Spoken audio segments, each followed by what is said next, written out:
aqui no comitê, pronto, e depois as pessoas vão juntando.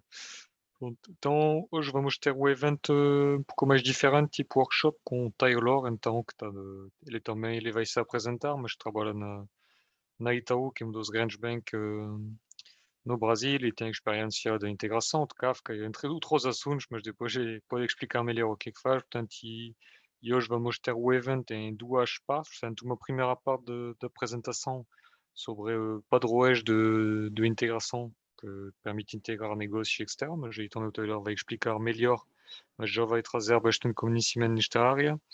E a seguir teremos então um workshop onde todos podemos participar, onde o Taylor vai mostrar em live o que estava descrito no título da talk, que é como modernizar uma aplicação legacy usando as capacidades que temos na cloud.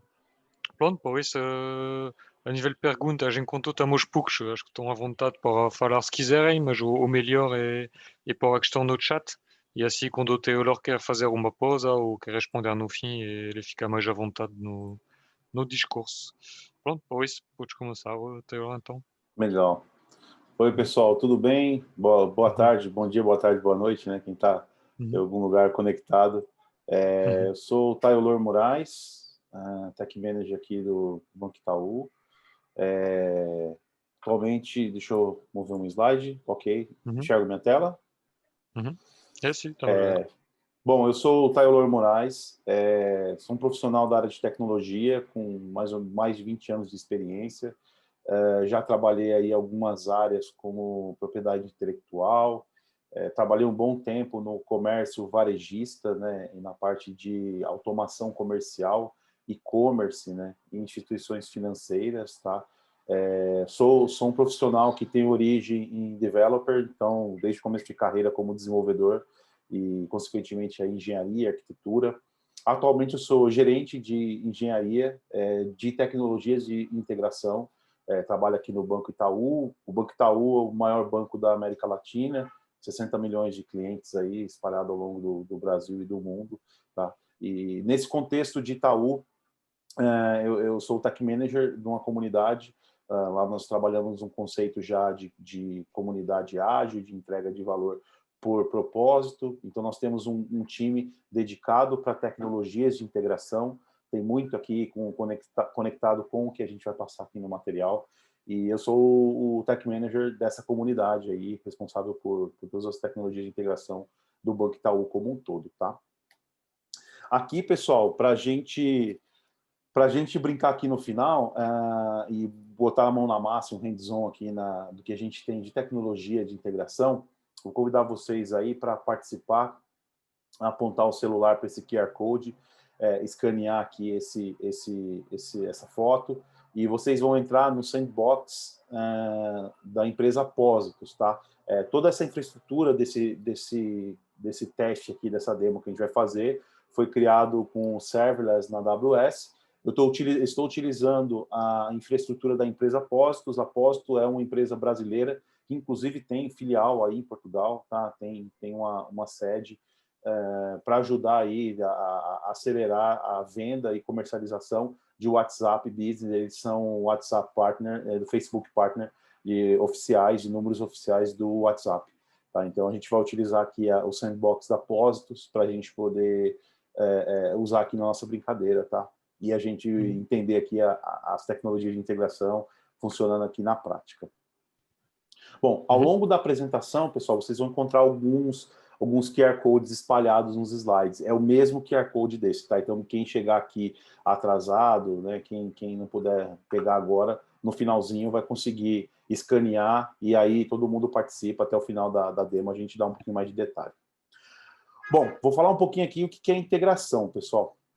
Integração, como um todo, se a gente pensar, tudo aquilo que são componentes independentes, onde a gente consegue construir de forma autônoma e de forma individual, e que a gente consiga extrair o melhor do recurso para resolver algum tipo de problema ou otimizar algum tipo de processo, tá? Então, o conceito de integração ele é utilizado na engenharia civil, na engenharia mecânica, na engenharia elétrica, onde existem peças e partes de produtos, onde isso são conectados, formando uma integração, e a partir dessa conexão gera ali um outro resultado para otimizar um processo ou resolver um problema.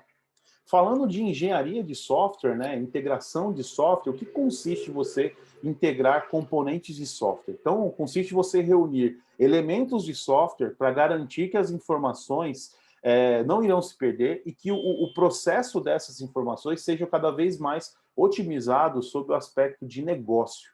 Tá? Então, é super importante a gente ter na mente que as estratégias de integração como um todo, elas privilegiam esse tipo de visão, ou seja, ter uma visão única para que a gente consiga extrair cada vez mais valor dos negócios, dos componentes de tecnologia, tá?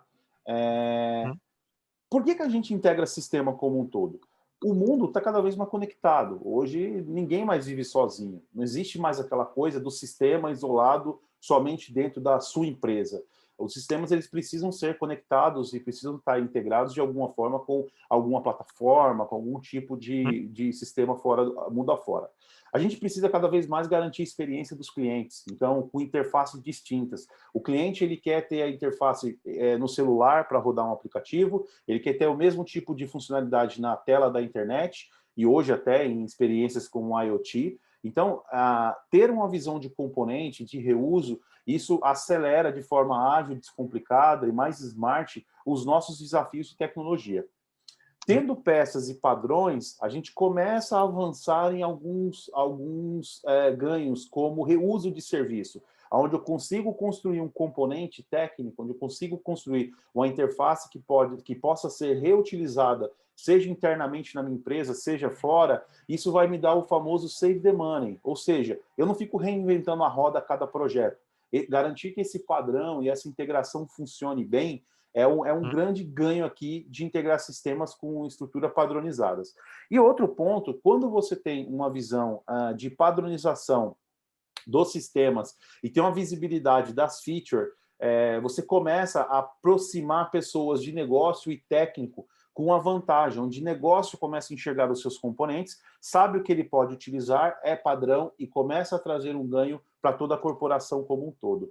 A gente dá muito exemplo aqui das tomadas, que é comum aqui no Brasil, já mudou os padrões de tomadas mais de uma vez. Isso já gerou bastante problemas aqui para a gente. Então, padronizar os encaixes, às vezes numa simples tomada, vai trazer ganhos aí, facilidade como um todo. E sistemas não seria diferente.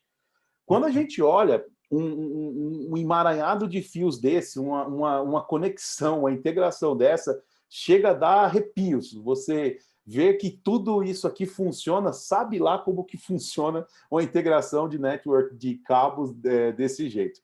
Mas isso do aspecto físico, né, do que a gente consegue enxergar e consegue tocar. Mas quando a gente olha sistemas por baixo dos panos, né, behind the scenes, a gente tem uma loucura igual. Acho que a gente tem uma gama de informações mega complexas e sistemas aí que são integrados de várias formas e fazem esse emaranhado de conectividades aí, e que isso, quanto maior o seu sistema, ou maior a sua empresa, ou mais antiga a sua empresa, trazem vários problemas ao longo do tempo e dos anos, tá? Então, por que a gente chega numa situação dessa e fica com um emaranhado de sistemas aí falando entre N protocolos, com vários tipos de comunicação? Sistemas são complexos. Quando você chega a um certo nível, sistemas tornam-se vidas próprias e tornam-se complexos. Quando tem legado, é mais complexo ainda, tá? Existem muitos sistemas que foram criados com padrões proprietários, ou seja, criado para aquela funcionalidade, muitas vezes feita a integração por projeto e não por um estilo arquitetural, ou seja, alguém criou aquele sistema para algum desafio, não seguiu um padrão de arquitetura de mercado, e aí hoje nós temos aí, sei lá, um problema na mão para resolver. E o reaproveitamento dos componentes, geralmente, em sistemas legados, eles não foram preparados para ser reutilizados. Então, são componentes que acabam sendo feitos para uma funcionalidade, geralmente sem seguir um estilo arquitetural, e isso começa a ter outros trabalhos e outras camadas e outros desenvolvimentos para a gente poder extrair essa informação como um todo. E quais os impactos que isso traz para todas as empresas, tá? Complexidade para evolução, a gente fica cada vez mais lento para entender como funciona. Pesquisas dizem que quando há uma integração, uma modernização de um sistema, 40% do esforço é gasto nas integrações. justamente porque a gente não sabe, não conhece ou tem dificuldade de adequar aí as conectividades. Dependência de recursos humanos. Às vezes você tem uma pessoa, um time, muito ligados à pessoa para cuidar de problemas de integração e falta de documentação, uma padronização como um todo. E tudo isso traz para a gente uma perda de lead time e competitividade. Quanto mais lento eu for para fornecer dados e ter uma integração para fora, mais lento eu estou perdendo o meu time de negócio, meu time to money de mercado, né? Eu fico mais lento como um todo. E aí, dados os desafios e as complexidades do que é integração, basicamente nós vamos aqui resumir o nosso papo em 4 tipos de integração. Esses 4 tipos de integração são o que nós chamamos de integrações primitivas, tá, pessoal? Em cima desses 4 modelos, hoje, a tecnologia, de alguma forma, ela se resolve para poder trocar informações, tá? E aqui a gente está falando, primeiramente, da integração clássica, uma das primeiras aqui, desde o surgimento da tecnologia, da computação, que é a troca de arquivos, né, através aí de layouts especializados, arquivos que ficam compartilhados através de pastas ou hoje em transmissões remotas. Nós temos trocas de informações do ponto de vista de integração, baseado em banco de dados. Então, é um banco de dados acessando outro banco de dados. Aqui, mais para frente, a gente fala do não incentivo dessa prática, mas sim foi e ainda é utilizado em algumas situações. A gente tem um terceiro nível de integração, que é a integração RPC, Remote Procedure Call. Então, aqui, eu vou dar uma generalizada, segurem as flechas, é tudo que é conectividade entre redes, ou seja, chamadas de serviço remotos. Então, pode ser barramentos internos, externos, forma individual ou forma estruturada em chamadas de execução de serviços em rede. Tá? E, por último, troca de mensagens assíncronas, né, em modelo de fila ou recebimento aí de um contexto de publisher subscribe, tá? Onde a gente tem tópicos e uma série de informações. Então, basicamente, os 4 tipos de integração primitiva são esses. E o mundo todo se resolve com esses 4 tipos de integração como um todo. De todos eles, 3 têm um dedinho para cima e um tem um dedinho para baixo, que é o banco de dados. Por quê? Quem está falando desses padrões de integração? Não é o Taylor aqui que está trazendo, né, criando essa estrutura ou metodologia. Estamos aqui baseado, né, no livro assinado pelo grande arquiteto, o Martin Fowler, onde esse livro, o Enterprise Integration Patterns, aí guiou o mundo no contexto de integração. Então, todo mundo que é arquiteto, todo mundo que se interessa por arquitetura, esse é um mantra, deve ler esse livro, tem que ser de cabeceira, tá? Não é um livro novo, é um livro aí de 2003, onde eles representam os padrões de arquitetura de todos os modelos aí de integração como um todo. E aí, dentro desse livro, eu trouxe aqui uma foto, resumo, dos que a gente pode dizer que são os aspectos positivos e negativos de cada tipo de integração, tá? Então, integração por arquivo, sim, ainda é utilizado, tem uma questão que você consegue trabalhar de forma desacoplada, você consegue deixar ali de forma assíncrona aquilo ser processado num certo time, porém, você tem problemas ali de confiabilidade, de uma quebra do arquivo, layout interno, um layout que muitas vezes não é bem resolvido ou tem alguns padrões que depende de alguma manutenção, ele não é tão evolutivo, tá? Integração por banco de dados é a que a gente hoje menor insertiva, tá? Por quê? O banco de dados é algo muito intrusivo. Você conectar um banco de dados no outro e fazer essas coisas se funcionarem, elas são muito intrusivas, tá? Tem ali problemas de escalabilidade, você gera acoplamento, Store Procedure chamando Store Procedure, enfim, é uma coisa que, numa camada de serviço, ele não é mais indicado e nós não recomendamos aí o uso de integração de informações através de banco de dados, tá? O banco de dados continua com as suas especialidades ali e com seus grandes ganhos ao longo de toda a sua vida, tá? Mas como integração não é um elemento que a gente oferece como opção de integração. Serviços RPCs. Esse aqui tem basicamente bastante aspecto positivo. Aqui nós estamos falando de exposição de funcionalidade com padronização, o tempo de atualização, pode trabalhar de forma síncrona e assíncrona, tem confiabilidade. E aí a gente está falando de chamadas de serviços, de web services, de APIs, de RPCs clássicas e tudo mais. E por último, você vê que é uma coisa que chama bem a atenção. A integração por mensagens é algo que é muito reforçado e tem muito aspecto positivo. Quando a gente olha o panorama da tecnologia dos últimos 5 anos, nós vimos uma movimentação muito grande na arquitetura mundial da transição da arquitetura clássica, que é no modelo orquestrado, indo para um modelo coreografado. E aqui a gente começa a falar de data-driven, começamos a falar de gestão por eventos e a mensageria como um todo, tá? Então, desde 2003, by Martin Fowler, ele já dava esse toque que trabalhar com mensagens e de forma assíncrona é um negócio muito bacana e tem vários ganhos. O formato do dado, o processamento assíncrono, traz desacoplamento, tem um menor nível de inclusividade e é muito bom para escalabilidade, tá? Todos esses 4 pontos a gente vai ter um resumo aqui daqui a pouquinho e eu vou falar um pouquinho mais em detalhes. Mas basicamente, pessoal, esse é o mapa de integração. Quem não conhece esse livro, quem nunca ouviu falar, recomendo fortemente. Você que é arquiteto, você que é engenheiro, tem essa leitura e aí dentro tem mais de 65 padrões de integrações e vai ajudar certamente aí nos seus desafios do dia a dia, tá? Bom, e aí, pessoal, no nosso grande resumo, por que é legal investir, por que é importante investir em camada de integração? Se a gente lembrar daquele emaranhado de fio nosso, a gente tem agora uma visão muito mais clean, uma visão muito mais bonita e organizada e, com certeza, mais funcional da integração. Alusão ao físico, ao cabo, mas nós temos aqui também para software. Então, ter a camada de integração definida, ela melhora o controle dos processos, traz um ganho de redução de custo, porque você consegue enxergar aonde e para onde as informações estão indo, otimiza o processo através de reuso de componentes, traz agilidade ao negócio e tecnologia, ou seja, negócio começa a enxergar peças de integração e criar novas formas de gerar valor para a empresa através de tecnologia. Você tem uma camada de confiabilidade e segurança melhor, porque você tem uma visão das tecnologias de integração. Com isso, traz um aumento de produtividade e estratégias mais eficientes. Então, a camada de integração é super importante para qualquer empresa e qualquer segmento, tá? Esses aqui são uns pontos de grandes ganhos e adotar isso de forma estruturada é sempre pontos positivos para qualquer tipo de business, para qualquer tipo de empresa, tá? Bom, por onde eu começo?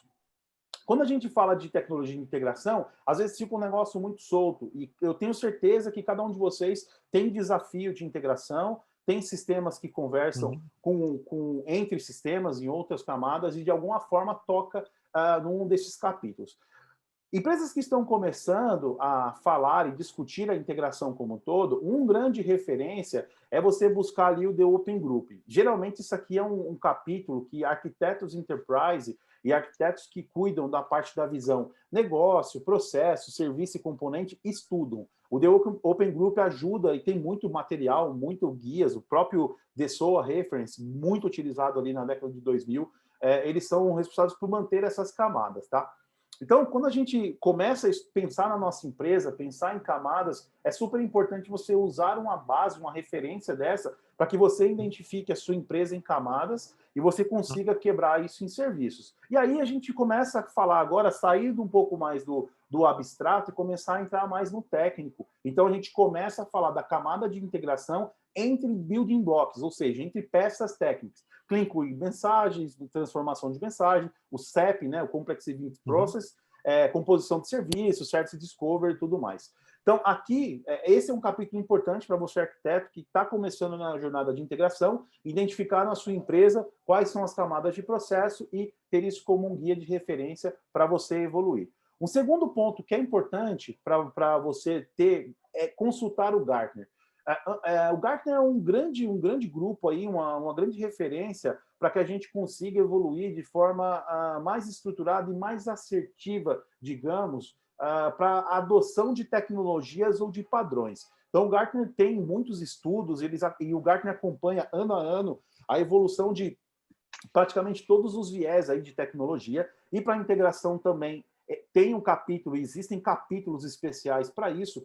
Aqui a gente tem como exemplo um Magic Quadrant for Life Cycle para API Management, ou seja, as soluções de gateway, soluções de API Management, você consegue olhar a projeção, quais empresas estão mais posicionadas, quais estão melhor, quais estão surgindo agora, quais já estão mais fora aqui do contexto, e isso ajuda muito você entrar na compra de um software, na adoção da ferramenta, com muito mais assertividade.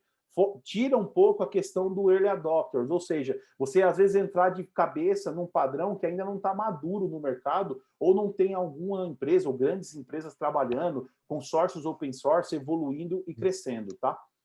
Um outro exemplo aqui do lado é o IPaaS, que é o Integration Platform as a Service. Também tem um slide dedicado para ele lá no final da apresentação, mas aqui é algo que é novo, tá? É um assunto que vem crescendo aqui nos últimos 3 anos e, de fato, tem várias empresas ali que estão como líderes já e trabalhando forte nisso, e algumas empresas como Visionária, que começaram com esse contexto. Então, de novo, o Gartner é uma baita referência para que você, após um trabalho de arquitetura enterprise, de entender as camadas, e quando for começar a discutir quais tecnologias eu vou ter para a minha camada de integração, o Gartner é um local interessante para se consultar e você ter um guia de referência mais assertivo para a sua empresa. Bom, chegamos aqui no nosso ponto, onde, beleza, eu fiz a minha abstração, entendi as camadas de responsabilidade da minha empresa na visão de negócio, agora tenho aqui minimamente as peças técnicas que o Gartner ou qualquer outro grupo aqui me ajuda a selecionar, e agora eu vou olhar para dentro de casa e vou construir o meu blueprint. Pessoal, isso aqui é super importante, arquitetos, engenheiros, terem o seu blueprint de referência da sua empresa. Esse blueprint, ele consegue trazer para todo mundo e até para o nível executivo, aonde estão as nossas peças de integração, como elas se conversam e por que elas estão conectadas de certa forma. Então, aqui, você consegue trazer de uma visão clara que você tem, por exemplo, um gateway, uma peça que está exposta para fora, né, com conectividade no mobile, da internet, o IoT, né? E esse gateway tem conectividade, por exemplo, com micro gateways para a solução ali mais próximas de microservice ou service mesh, algo também mais novo aqui na parte de framework de desenvolvimento. Conectividades com USB, você consegue combinar, por exemplo, informações de um BPM com um MON, ou arquivos que entram por uma padronização, que podem passar por um ETL, enfim. Esse mapa do blueprint, você, arquiteto, deve ter o seu e você deve ajudar as empresas aí nos seus trabalhos a terem esse tipo de visão. Com isso, você consegue ofertar serviços internos e garantir os padrões entre essas peças sem ter que ficar reinventando a roda e sem ter que ficar buscando aí padronizações malucas para você integrar, por exemplo, os seus sistemas legados, o seu core system, a peças aí mais modernizadas, tá? De apoio aqui nas laterais, 2 capítulos que são super importantes, tá? Primeiro, um Service Catalog. De nada adianta você ter várias APIs, vários web services, vários serviços de extração de dados em ETL, se a tecnologia ou se o negócio não conhece, não sabe o que é. Então, é super importante você ter um catálogo de serviço com essas informações estruturadas, atualizadas, para que você consiga localizar, ofertar e resolver problemas de negócio através das peças de integração. E do lado direito aqui, login e monitoring. Pessoal, peça de integração é uma coisa que você tem que ter monitoração e log de tudo, tá?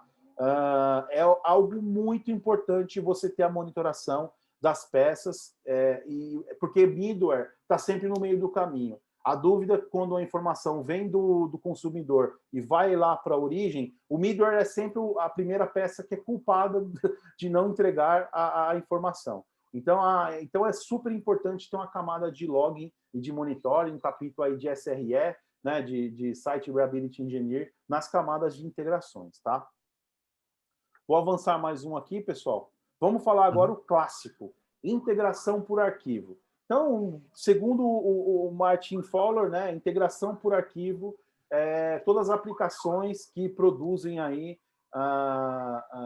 dados compartilhados, né, e que as aplicações consigam fazer o consumo de uma informação que sai do dado A, é um dado compartilhado e vai para uma aplicação B. Então, é a forma mais primitiva que a gente tem de troca de informação, né, de integração, trata de um sincronismo de informações, é uma fonte mais utilizada para tirar dados de legado, necessita de uma estrutura de layout ali, um esquema para que tenha essa interpretação. Hoje, o layout posicional, que é muito comum em arquivo, é um negócio que gera muito acoplamento, entre as aplicações de adoção, você colocar um campo ali, quebra N sistemas, é algo que acaba trazendo um padrão, mas também existe aí transporte de arquivos com a notação mais moderna, né? Com serialização como JSON, como XML. Então, isso também ajuda a fazer troca de informações. E, geralmente, para integrações de grandes volumes, a gente recomenda ainda, né, a utilização de informações como essa, tá? Como arquivo. E aí, falando de ferramentas, tem uma série de ferramentas, protocolos aqui, o FTP, o Connect Direct, ou o ETL, Uhum, num uhum. contexto business, né, partner. Você tem ali a questão de ferramentas caseiras, pessoais, como o OneDrive, Google Drive, Torrent, ou o GitHub, o S3, o Backblaze para backup. Tudo isso aqui a gente está falando de integração de arquivo. De alguma forma, são arquivos que são transportados de um lado para o outro. Ou seja, é um padrão vivo e que é muito utilizado e que vai ser utilizado aí por um bom tempo, desde que utilizado agora de uma forma mais correta e eficiente, tá? Integração por serviço. Aqui, pessoal, é onde a gente começa a falar da chamada, as famosas RPCs. E aqui começa uma grande guerra. É o web service que não é API, API que não pode ser web service. Segurem as flechas, é o que eu falo. Aqui a gente vai generalizar do jeito que está no nosso guia, no nosso livro, que é a chamada RPC, ou seja, aplicações que expõem algum tipo de operação de forma que elas possam ser invocadas remotamente. Tá? Então, outras aplicações chamem outras aplicações através de interface, geralmente de rede. Então, você tem a aplicação A, que chama a aplicação B, que devolve um resultado. Se isso está sendo exposto com o protocolo HTTP, com REST API trafegando JSON, ok. Se isso está sendo exposto no modelo SOA Architecture com WSDL e trafegando XML, ok também. De toda forma, ambos estão fazendo chamadas aí em rede, tá? Isso permite expor funcionalidades, garante aí que a gente consiga ter informação, um desacoplamento, né?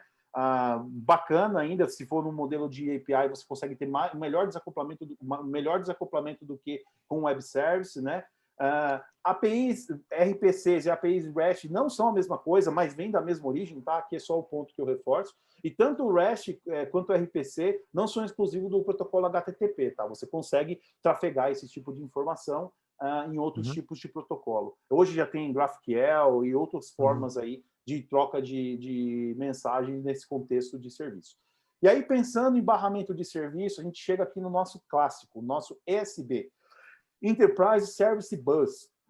É fundamental e foi muito mais importante, digamos, nos anos 2000, no grande ápice do SOA, quando começamos aí os grandes barramentos, né, de web service e tudo mais, onde a gente trouxe aí o conceito de princípio de integração com inúmeras aplicações e de infraestruturas conectadas ali nesse barramento. A missão do SB, de fato, é integrar diferentes aplicações, colocando um barramento entre elas. E aí ter um formato padronização de entrada e provendo algumas coisas no seu partner de contexto, tá? À medida que o negócio cresce, as integrações vão aumentando e os códigos vão ficando aquele espaguete, vai virando aquele desenho que a gente mostrou aqui no comecinho do slide. Então, vai ficando cada vez mais caro, mais frágil de manter. E o USB se encaixa bem para você expor serviços legados, pegar protocolos que estão em padrões X ou Y e trazer para uma conotação mais estruturada. O USB, aquele clássico, aquele barramentão que existia, hoje ele está bem mais em desuso, tá, pessoal? O mundo hoje ele acaba não por conta de infraestrutura, por melhor modelo de cloud, de peças menores, em serviços já em containers. Então você não tem mais você não é mais incentivado a ter um grande USB. Mas se a gente for olhar, as peças técnicas, elas existem, tá? E elas têm um contexto de lightweight e framework, que o mais importante do USB é seguir os padrões que estão aqui em cima, que é o conceito do Vector Partner. Ou seja, as peças de USB, elas têm que prover aqueles 5 itens, que é a validação, o enriquecimento, a transformação, o roteamento e operação. Operação ali são cálculos, são coisas mais ligadas a processamento de dados mais primitivo, tá? Então, os SBs, eles sim estão vivos, eles têm aí empresas como WSO2, Oracle, MuleSoft, com evoluções, com versões mais novas, mas num contexto menor, onde você tem barramentos distribuídos que aceleram o seu desenvolvimento usando os partners do próprio livro do EIP em modelos mais fáceis, mas num contexto agora mais enxuto, né? Sem ser um único ponto de distribuição de serviço como um todo, tá? Uhum. Bom, chegamos aqui nas nossas APIs. Pessoal, APIs é a palavra da moda, a gente já está aí 10 anos falando de API, todo lugar que você põe API gera buzzword, enfim. Hoje já está até um pouco mais velho se a gente pensar. Mas APIs, pessoal, o Application Programming Interface, nada mais é do que um conjunto de definições e protocolos para você fazer troca de chamadas ali de serviços entre suas aplicações. O grande barato das APIs, o grande lance, é que você consegue fazer com que as trocas de informações aconteçam sem você saber como foi implementado, né? Então, as APIs, elas podem ser desenvolvidas por uma série de linguagens de programação. Então, você tem API em Node, Java, PHP, Quarkus, Kotlin e tudo mais, e elas, no final, geram ali uma exposição padrão. Carregam um padrão de segurança, né, hoje bem confiáveis, seja com Cloud Credential, Alpha, OpenID Connection, né, com HTTPS, um TLS de transporte, e podem ser utilizadas no contexto interno, né, entre as suas aplicações da sua empresa, num conceito de exposição para parceiros, ou seja, parceiros comerciais externos da sua empresa, ou num contexto de API pública. Aqui, quando a gente fala de API pública no segmento bancário, a gente tem muito forte o Open Banking, né, que é um contexto mundial de troca de informações e que vários países já aderiram a esse modelo. E aqui, no caso do Brasil, a gente está aí em franca expansão e no começo do ano que vem vão estar aí as APIs de Open Banking para todo mundo poder acessar. Tá? E APIs geram valor comercial, simplifica a jornada, é um grande padrão de tecnologia para ajudar. E pensando em REST, o REST traz também algumas vantagens. Você tem os verbos ali estruturados, você sabe o que você chama, você tem um contexto de client request, server response. Então, isso ajuda muito a troca de informações e a expansão dos seus negócios. Você não precisa ensinar como as suas APIs funcionam. Se você fez a sua API seguindo um padrão REST de mercado, o seu cliente, o seu usuário, ele deve saber que um GET traz informação, que um POST cria uma informação, e aí fica tudo mais fácil de você ter uma integração fluida nos seus negócios, tá? Bom, falando mais um pouquinho aqui de REST, o REST não é uma tecnologia, é um estilo arquitetural, tá? E que aí ele tem aí alguns padrões, como a arquitetura client service, é um contexto mais stateless, tem capacidade de cache, dá para trabalhar em camadas, você trabalha com o famoso URI, que é a interface uniforme, onde você tem ali identificação de recurso, manipulação de recurso, as mensagens autodescritivas, que você tem um mínimo de documentação e elas sejam de alta leitura, e o contexto de hypermedia, né, que é o HOS, onde você troca hyperlinks a partir da criação ou execução de um recurso, você recebe um link para que você tenha a informação consequente, tá? E os padrões HTTPs das APIs, elas também é estruturado, é regulamentado ali pela W3C, por RFC, onde você tem as famílias de código de erro, família 100, 200, 300, 400 e 500. Então, tudo isso ajudou muito o mundo aí a se integrar por APIs como um todo, tá? Falando de padrão de documentação de APIs, você tem especificações no modelo Swagger, no modelo RAML e no modelo OpenAPI ou Swagger 3.0, tá? Que é onde o RAML é o que está menos em desuso hoje, mas o OpenAPI absorveu muita coisa da especificação do RAML e está uma especificação muito bem evoluída, está bem legal aí para quem está fazendo as notações das suas APIs. Bom, API Gateway, pessoal, o Gateway é uma peça super importante para quem está trabalhando com estratégia de exposição de APIs, tá? Ele funciona ali como um proxy reverso, ele aceita as chamadas, né, agrega serviço, justamente para trazer uma padronização na sua camada de exposição, tá? Ele, de fato, é uma peça que desacopla a sua interface, de quem você expõe para fora com quem você fala para dentro, tá? Hoje o Gateway, existem algumas estratégias de você utilizar Gateway. Em estratégia de microservices, você tem ali o contexto de micro Gateway, né, que são gateways menores, que, como o Zoo da Stack da Netflix, que são gateways mais simples, que não é, na verdade, um API Management, mas sim um API Gateway simples, mas que traz o principal, que são os fatores de ganho do Gateway, que é garantir autenticação e segurança, o billing, o roteamento, políticas e regras de acesso para as APIs, monitoramento, alerta e limitação de taxa, que seria cotas ou throttling, tá? O gateway, por vocação, ele tem que prover essas informações e ajuda muito no que a gente chama de tráfego leste-oeste, ou seja, o que eu tenho de comunicação do meu da minha borda, da minha parte de fora para dentro da minha empresa. Então, eu tenho exemplo que no API Gateway, para fora eu exponho HTTP, para a internet, para o mobile, para o celular, e para dentro eu posso falar um protocolo AMQP, eu posso falar uma HTTP que vai falar com o banco transacional, ou posso falar uma HTTP que vai falar com web service, e no final eu exponho uma API REST, por exemplo. E aí, a gente tem uma série de empresas e uma série de produtos hoje que fazem esse serviço, tanto em modelo on-premise, cloud pública, ou gerenciado, ou de prateleira, tá?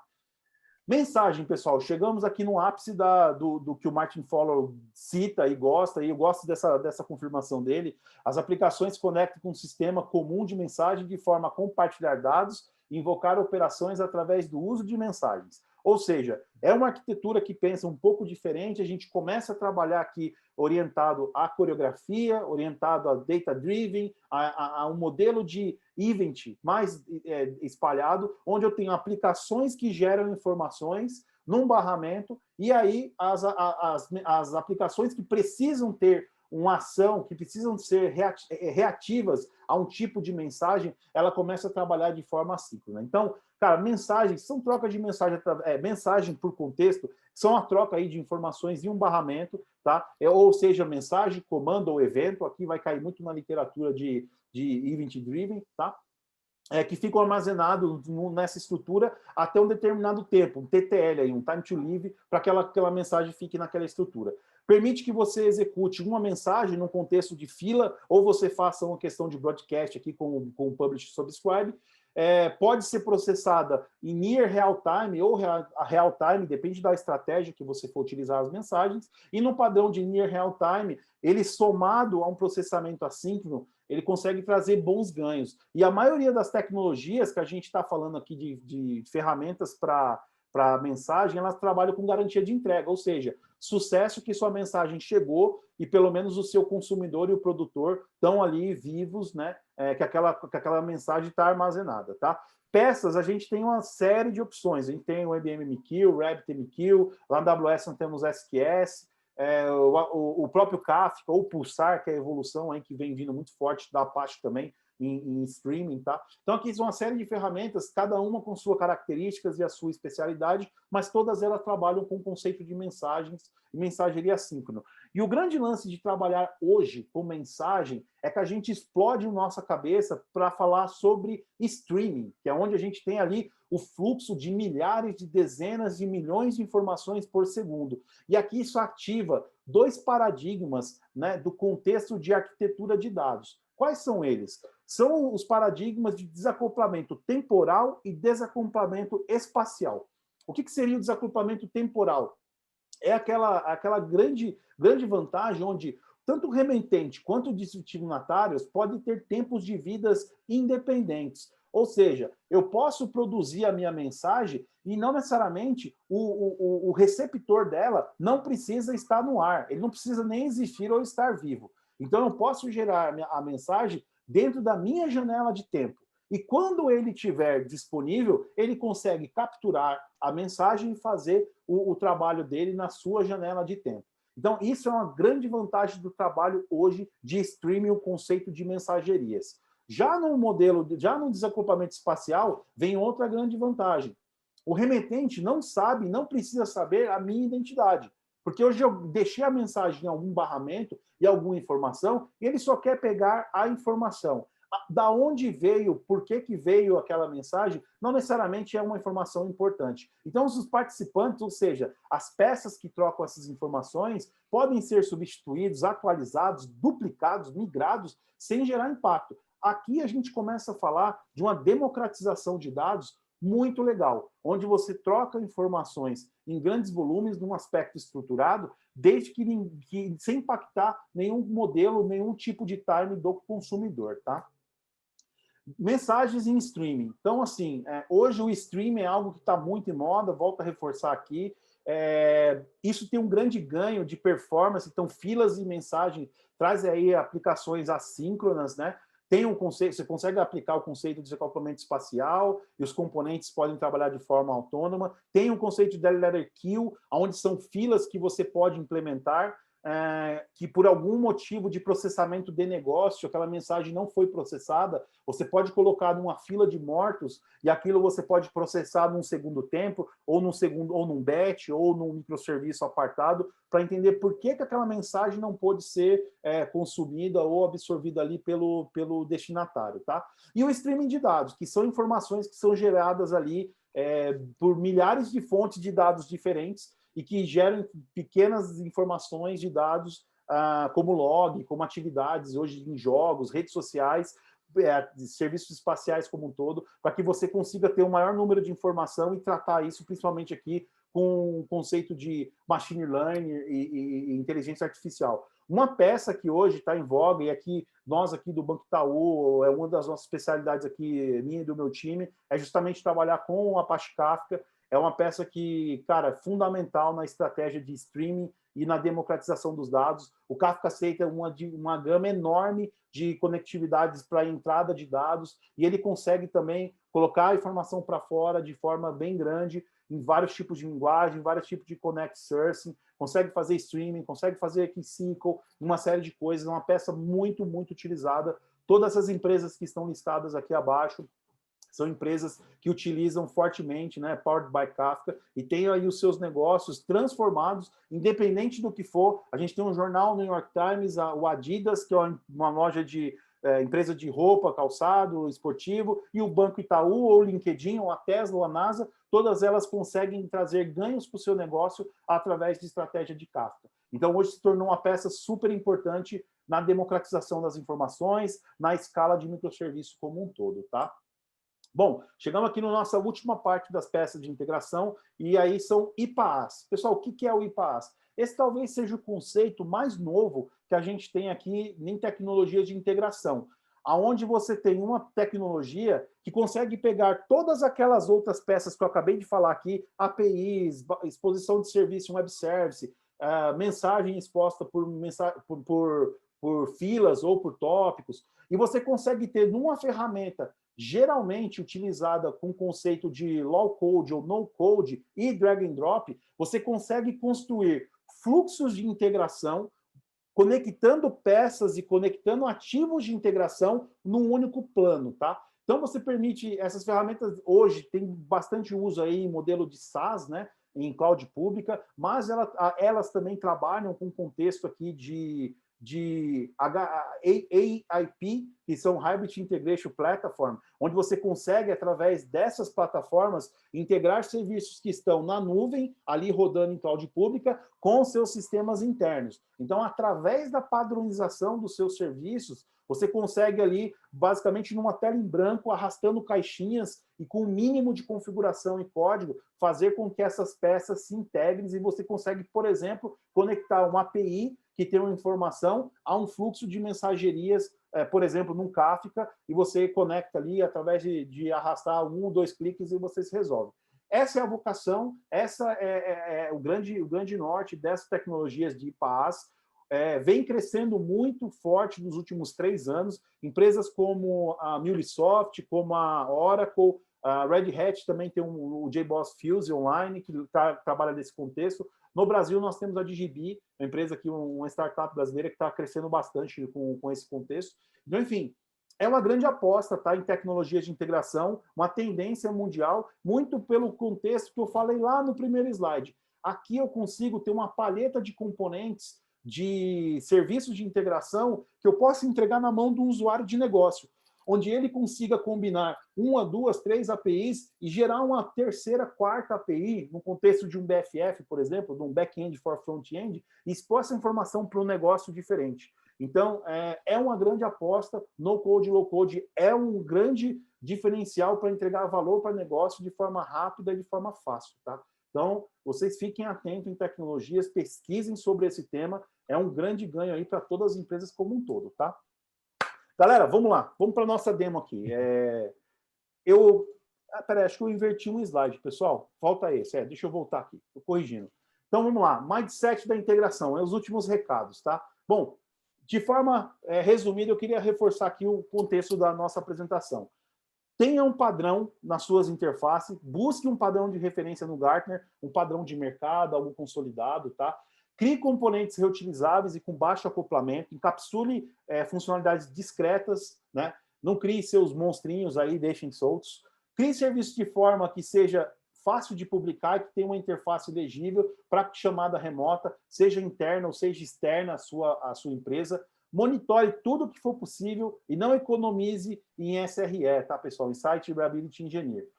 Tenha um blueprint das suas tecnologias de integração, que é aquele outro mapa. Saiba de onde vem, para onde vão os seus dados. É importante para você ganhar escala, padronização e segurança. As APIs, sempre utilize modelo de segurança nas suas APIs, mesmo as internas, tenham ali um OAuth, um Client Credential, um SSL. Não deixe as suas APIs sem segurança. Uma hora, isso vai te dar dor de cabeça. Explore comunicação assíncrona e por mensagem. Use e abuse de automação e DevOps Feature. Eu não falei tanto de DevOps aqui, mas toda a implementação dessas peças devem ser feitas com DevOps, tá? Tenha uma abstração reusável para você ganhar agilidade nas suas próximas entregas e tenha um catálogo de serviço. Não adianta nada você ter serviços padronizados, lindos, maravilhosos, mas estão guardados dentro de uma caixa. Se você não tiver isso para fora, e se as pessoas da sua empresa não conseguirem enxergar os seus serviços e como utilizá-lo, não adiantou muito a sua estratégia. Então, de partida, tem um catálogo vivo e ativo das informações. Pessoal, era isso. Vamos lá para a nossa demo. Eu não sei, eu vou dar uma olhada aqui se a galera já conectou. Quem não conectou na nossa... Deixa eu destravar aqui meu celular. Então, todas as pessoas podem fazer o scan, não é? Do QR Code agora. Agora o que acontece, pessoal? Vocês podem escanear esse QR Code Agarra o para a gente telemóvel fazer... agora. Exato. Para a gente ver aqui a nossa demonstração. Você escaneia esse QR Code e aí, à medida que a gente for rodar aqui a nossa demonstração, vocês vão poder interagir com o código e com... Ok. Eu acabei de entrar. Você acabou de entrar, legal. Nós estamos em quantas pessoas? 13 participantes. Vamos esperar mais um pouquinho para o pessoal aqui entrar na nossa demo.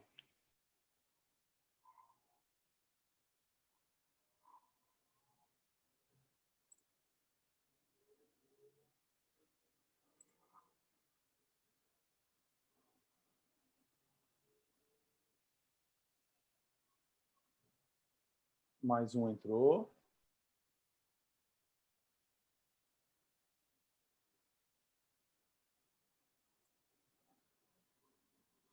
Pessoal, enquanto vocês entram aqui, eu tenho esse QR Code também é o mesmo que está aqui na tela, tá?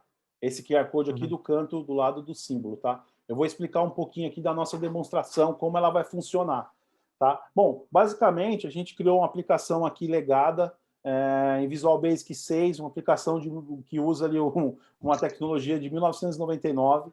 Então, nós vamos integrar uma aplicação clássica, um cadastro de cliente, né? Um modo lúdico, mas que foi muito utilizado e é muito utilizado ainda hoje, tá? Onde essas informações desse sistema legado, ele vai sair de uma aplicação standalone, vai para a AWS, então ela vai aqui utilizar conceitos de bucket, conceito já de integração por arquivo. Aqui a gente tem a nossa primeira padronização de integração, ou seja, sai aqui no formato CSV.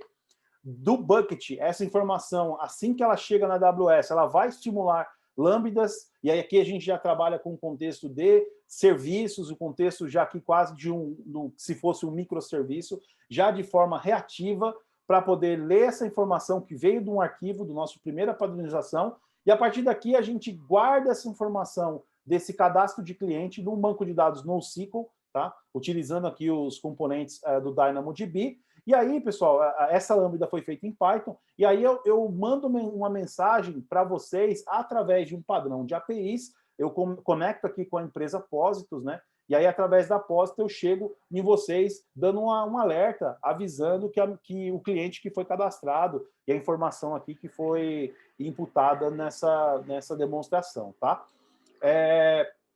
Como esse dado saiu de um legado e está numa estrutura modernizada, a gente consegue acessar essas informações através de um gateway. Para isso, nós criamos APIs que fazem o back-end aqui nas lambdas, e essas APIs podem ser acessadas por Postman, tá?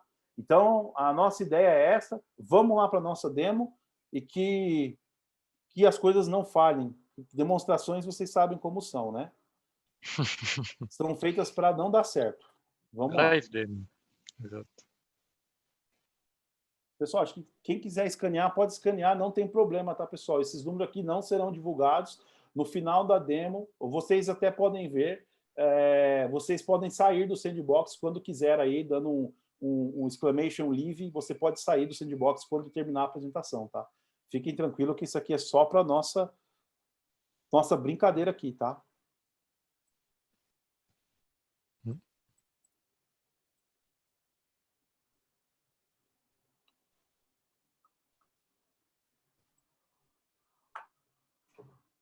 Vamos subir aqui o Windows XP, uma máquina nova, né?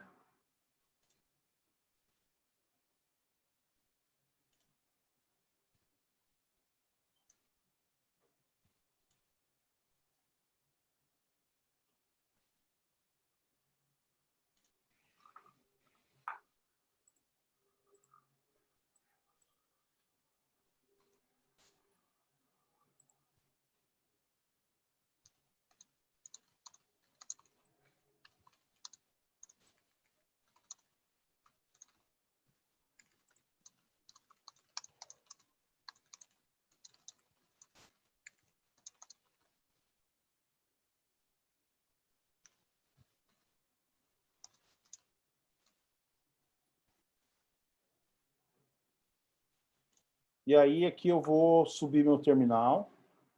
Então, eu tenho minha máquina XP.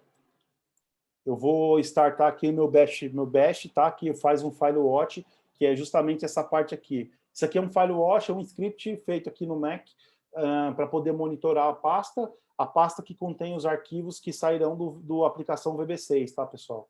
Então, aqui é onde vai fazer a comunicação. Vamos subir aqui a nossa aplicação, está um pouco lento, minha máquina está com memória sofrida. Beleza, se ninguém nunca viu na vida, isso aqui é um programa feito em Visual Basic 6. Não é nada novo, mas ele consegue aqui, de certa forma, integrar as informações. Beleza, pessoal. Temos aqui um cadastro de clientes, isso aqui muito clássico, toda empresa tem. De alguma forma, a gente precisa ter essas informações de forma estruturada e é a informação mais importante de qualquer empresa, que é ter o seu cliente. Aqui vamos usar a alusão de uma empresa que tem um software legado e que está standalone, e a gente quer levar essa informação para a cloud. Maravilha. Então, o que eu vou fazer aqui? Eu vou exportar essa informação, tá? Essa informação vai ser exportada num arquivo texto. Vou deixar aqui o meu repositório para vocês verem, uma pastinha, um sharing, tá? Então, eu vou aqui exportar o meu cliente, o cliente 1. Exportei.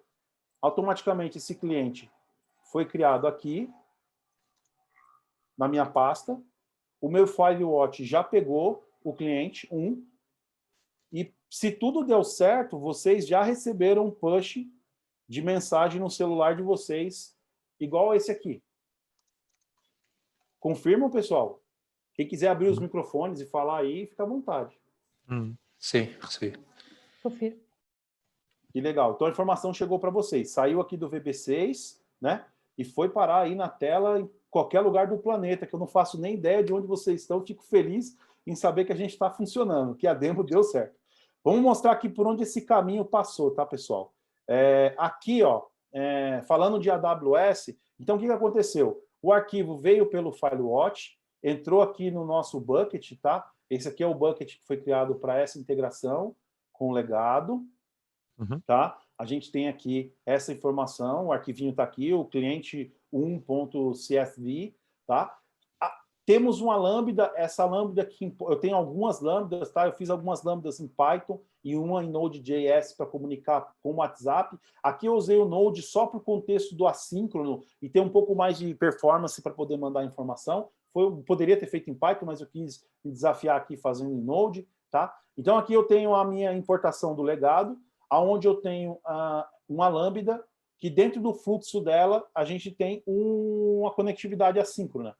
Então, eu tenho um gatilho, que é justamente esse, que vem do S3, onde todos os arquivos que são do tipo CSV ou JSON, eles conseguem ser interpretados, tá bom? E aí esse código dessa lambda está aqui, a gente tem, né, um contexto, ele recebe aqui informação, trata aqui dentro do contexto o que vem do S3, quebra os registros em chave e valor, é um CSV formatado em ponto e vírgula, a partir daqui a gente faz um laço, a configuração de UTF-Code aqui, questão de acento e tudo mais, abre um laço aqui e a gente começa a mandar informação para dentro do nosso DynamoDB no banco NoSQL, tá? E aí, a cada cliente que eu incluo, eu faço aqui uma chamada de lambda chamando lambda. Ou seja, eu consigo aqui, né, mandar uma informação para frente, e aí a lambda é onde vai chegar essa lambda especial, dedicada, escalonada, para falar com o WhatsApp.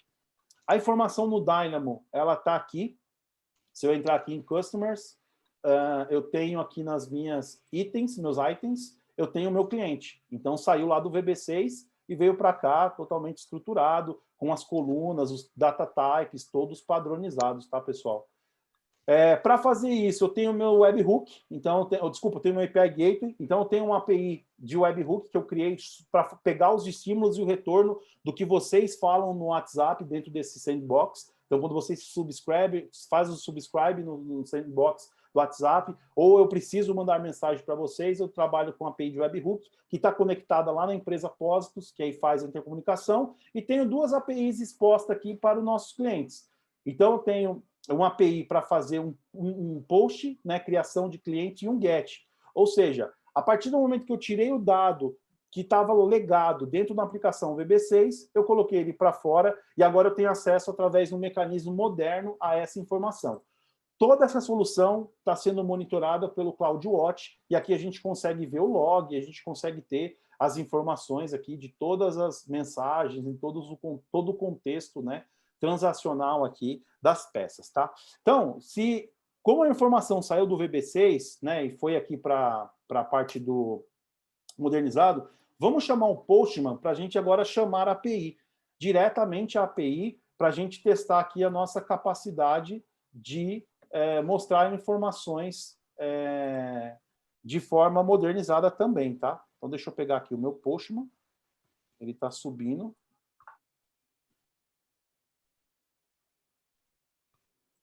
Para a gente só não ficar sem nada, eu vou mandar mais um registro, tá? Pronto.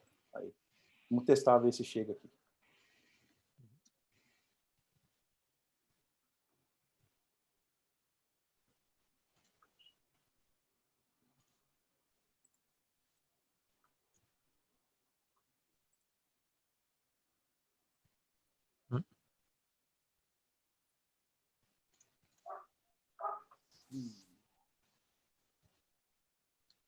Só o meu Postman que está demorando um pouquinho para abrir, pessoal. Só um minutinho. Aí, abriu. Vocês estão vendo minha tela? Yes.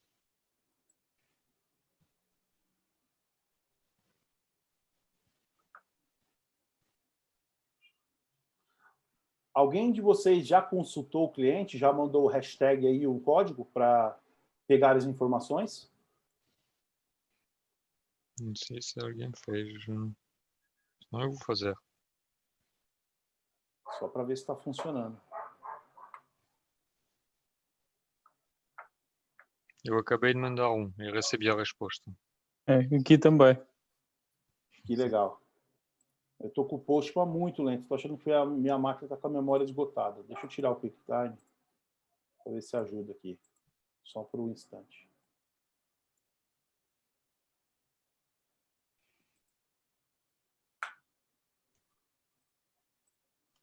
Ó, legal. Postman está aberto, certo? Deixa eu matar esse carinha aqui. Vamos lá.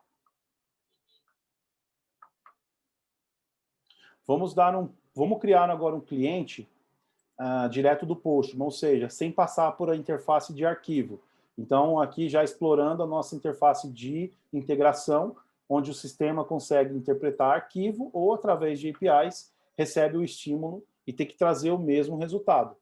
Ou seja, a gente tem que ter a mesma informação. Então, eu vou criar o cliente 99, chamado João da Silva, e ele tem que funcionar da mesma forma. dei o send na minha API via Postman, recebi o código 201, que é o created, que é o correto, o método post, seguindo o W3C e RFC. Se tudo der certo, vocês receberam o cliente João na tela de vocês. Confirmam? Sim. Sim. E agora eu vou dar um get no cliente. Vamos ver aqui.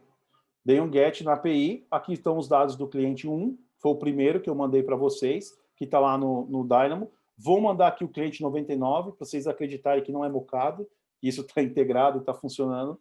Aqui trouxe o cliente 99 no HTTP 200, que é a resposta correta para um API de GET. Tá? E aí, pessoal, se a gente for agora explorar, a gente pode fazer um lote. Eu vou exportar todos os meus clientes aqui, inclusive o último aqui é o Antonier. Eu vou exportar todos para que você recebam agora uma chuva de push no celular. Vamos lá. Saiu um arquivão integrado, e aí devem estar chegando um monte de mensagem para vocês aí no Sandbox.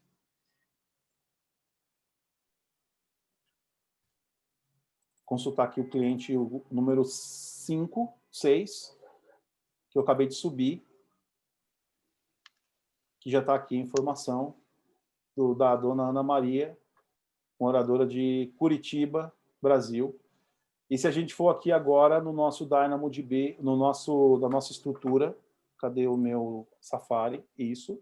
Se eu olhar aqui no Dynamo, eu tenho agora todos os dados atualizados. Ou seja, saiu lá do VB6, entrou o 99 via API Postman, padronizado, com garantia de entrega, de forma estruturada, na nossa estrutura modernizada. Se a gente olhar aqui o nosso CloudWatch, né, que é a parte que eu falei de monitoração, da parte de observability, se eu entrar aqui, por exemplo, no meu log do meu CloudWatch, eu consigo ver, né, os arquivos que foram processados no último tempo, e aí eu tenho aqui o log do arquivo que entrou primeiro, do arquivo que eu mandei pela segunda vez, e dos registros que foram mandados aqui, os noves em lote. Tá? Então, tudo isso tem uma monitoração, eu consigo acompanhar o tempo de processamento, e aí tem uma garantia de que não tenho nenhum desvio, nenhum tipo de problema, e se eu tivesse algum tipo de problema, eu seria alertado e capturado por aqui.